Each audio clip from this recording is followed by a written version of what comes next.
नमस्कार दोस्तों, आज फिर आपका स्वागत है क्राउन इमिग्रेशन के यूट्यूब चैनल पर। तो आज ऑस्ट्रेलिया के बारे में डिस्कस करेंगे, जो उनकी न्यू चेंजेस आई हैं स्पेशली इंटरनेशनल स्टूडेंट्स के ऊपर, उसकी हमारी ये डिस्कशन रहेगी। मैंने बहुत सारी कंट्रीज़ में बच्चों को पढ़ने के लिए भेजता हूँ और बहुत सारी वीडियोज़ में मैंने बहुत बारी ये बताया कि these countries are the commercial countries और इन कंट्रीज़ की इकॉनमी भी स्टूडेंट रेमिडेंस के ऊपर डिपेंड है। अभी ये देखिए, चाहे यूके को ले लीजिए, चाहे न्यूजीलैंड को ले लीजिए, चाहे अभी आप ऑस्ट्रेलिया को ले, जिसके बारे में मैं डिस्कस करने जा रहा हूँ, चाहे आप यूएस को ले लीजिए, तो इनकी जो फीसें हैं ना, मैं सब कंट्रीज का जो कंक्लूजन निकालता हूँ, ऑस्ट्रेलिया सबसे एक्सपेंसिव है अगर हम सिर्फ उनकी जो गवर्नमेंट फीसेस को लेकर चलते हैं, जो एम्बेसीज फीसेस रहती हैं। उसके बाद ट्यूशन फीसेस को आप कंपेयर करते हैं, वो भी बहुत ज़्यादा है और हर साल ये अपनी पॉलिसीज़ को चेंज करता है। अगर आप ऑस्ट्रेलिया की पिछली हिस्ट्री उठाकर देखें, आज से 10-15 साल पहले सब बच्चों को वीज़ा देता था, लंगर लगाए हुए थे। अभी सेलेक्टिव स्टूडेंट्स को लेता है, जो बच्चा उनको अच्छा लगता है देता है वीज़ा, जो नहीं लगता तो उसको वीज़ा ही नहीं देता। तो अभी ये देखिए कि ये जो इन्होंने अपनी जो एप्लीकेशन कहते हैं फ़ीस है स्टूडेंट्स की, जो स्टूडेंट वीज़ा फ़ीस है, इनकी जो 710 ऑस्ट्रेलियन डॉलर थी, 710 ऑस्ट्रेलियन डॉलर थी, जो उन्होंने 1600 ऑस्ट्रेलियन डॉलर कर दी है। मतलब ये लेकर चलिए, ये ऐसी कंट्री है पूरे वर्ल्ड के अंदर जिसने अपनी जो स्टूडेंट वीज़ा की फ़ीस है 125% इंक्रीज़ की है।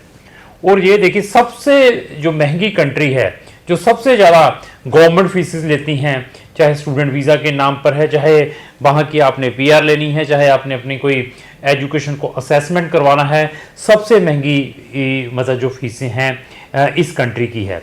तो पहले क्या था कि 710 थे, जो कि अप्रॉक्स 40,000 रुपया बनता था इंडियन रुपीज़। तो आज की डेट में अप्रोक्स बच्चे को अगर आपने ऑस्ट्रेलिया में पढ़ने के लिए जाना है, तो आपकी सिर्फ एम्बेसी फीस ही 90,000 की है, 90,000। और नंबर ऑफ स्टूडेंट्स के वीज़ा रिफ्यूज होते हैं। मैं कहूँ कि ये फ़ीस इंक्रीज़ की कोई डाउट नहीं है, हम फीस देने के लिए रेडी हैं, लेकिन अभी आपने 125% फीस इंक्रीज़ कर दी है, तो आप थोड़ी सी अपनी स्टूडेंट वीज़ा की पॉलिसीज़ को भी चेंज करें। आप इन प्रिंसिपल अप्रूवल फर्स्टली बच्चे को दें, दें, उसके बाद आप अपनी जो इतनी अगर आपने फीस इंक्रीज करनी है, उसके बाद आप अपनी ये अपनी जो एम्बेसी फीस लें, अगर आपने ये 90,000 रुपया स्टूडेंट से लेना भी है। अगर इन प्रिंसिपल बच्चे की अप्रूवल मिलती है तो फीस ले लें, अगर बच्चे का वीज़ा रिफ्यूज़ करता है तो फीस ना लें। तो मैं ये एक सजेशन भी देना चाहता हूँ ऑस्ट्रेलियन गवर्नमेंट को भी, क्योंकि जब इनको भूख लगी थी तब तो इन्होंने लंगर लगाए थे, और आज की डेट में ऐसी तैसी फेर के रख दी है इंटरनेशनल स्टूडेंट्स की। अभी ये देखिए कि कितना फाइनेंशियल रिस्क है। अभी दूसरी साइड 125% इंक्रीज किया है, मीन्स कोई बोलने वाला नहीं है इनको, ना स्टूडेंट सड़कों पर आने वाले हैं, जिन्होंने जाना है उन्होंने जाते ही रहना है। तो मैं हर एक स्टूडेंट्स को, हर एक कंसल्टेंट को कहूँगा कि एक एक ट्वीट जरूर माइग्रेशन एजेंसीज को करें, ऑस्ट्रेलियन इमिग्रेशन को करें कि ये जो फीसेस हैं इनजस्टिस फॉर इंटरनेशनल स्टूडेंट्स हैं और पेरेंट्स के ऊपर दिस इज़ द वेरी जो फाइनेंशियल जो बर्डन है, जो इतनी फीस 125%। और किसी भी डिक्शनरी और किसी भी लॉ के अंदर या किसी भी कंट्री के सिस्टम के अंदर इतनी फीस इंक्रीज करना as a embassy fees injustice है टुवर्ड्स इंटरनेशनल स्टूडेंट। तो अभी देखते हैं कि आगे क्या होता है। फिर इन्होंने अभी कुछ दिन पहले जो लिविंग एक्सपेंसेस हैं, लिविंग एक्सपेंसेस बच्चे को अप्रोक्स ये लेकर चलें कि 15 लाख रुपया दिखाना पड़ता था पहले बच्चे को। मतलब ये लेकर चलें कि पहले जो बच्चों को जो अपने लिविंग एक्सपेंसेस थे अप्रोक्स 14 लाख रुपया दिखाना पड़ता था एक साल के मेंटेनेंस।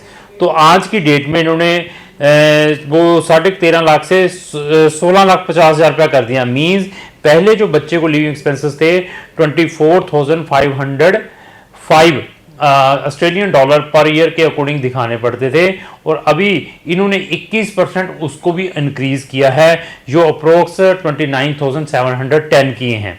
तो ये देखिए कि अगर आपकी 2 साल की स्टडी है तो आपको 16,50,000 के अकॉर्डिंग, मतलब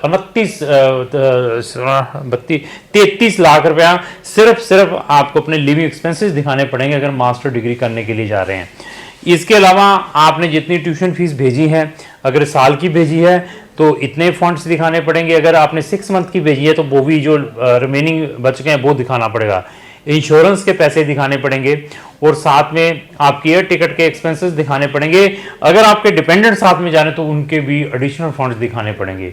तो ये मतलब ऑस्ट्रेलिया मतलब अभी ना के बराबर ही लेकर चलें, बहुत ही मतलब ये लेकर चले कि ये जो फाइनेंशियल बर्डन है स्टूडेंट्स के ऊपर हैं, और मैं बाइबल नहीं समझता हूँ, बीइंग इस इंडस्ट्री में लंबे समय से हैं। और मैं बच्चों को ये भी सजेस्ट दूंगा, पेरेंट्स को ये भी सजेस्ट दूंगा, इससे भी बढ़िया आपको कंट्रीज मिल सकती हैं, लेकिन जिनका क्रेज ऑस्ट्रेलिया जाने का है तो डिपेंड आपके ऊपर है।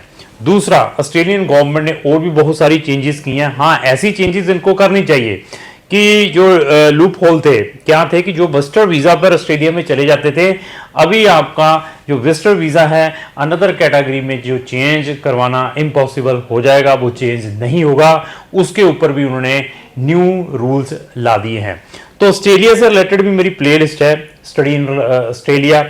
तो अगर आपने ऑस्ट्रेलिया में जाना है, but I am not recommended, तो अगर आपने ऑस्ट्रेलिया की कोई इन्फॉर्मेशन लेनी है उस प्लेलिस्ट में जाकर आप देख सकते हैं।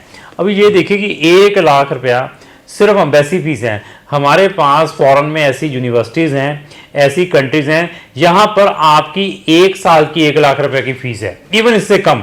तो अभी आप देखिए कि क्या ऑस्ट्रेलिया वायबल है आपके लिए अगर आपने ऑस्ट्रेलिया में जाना है।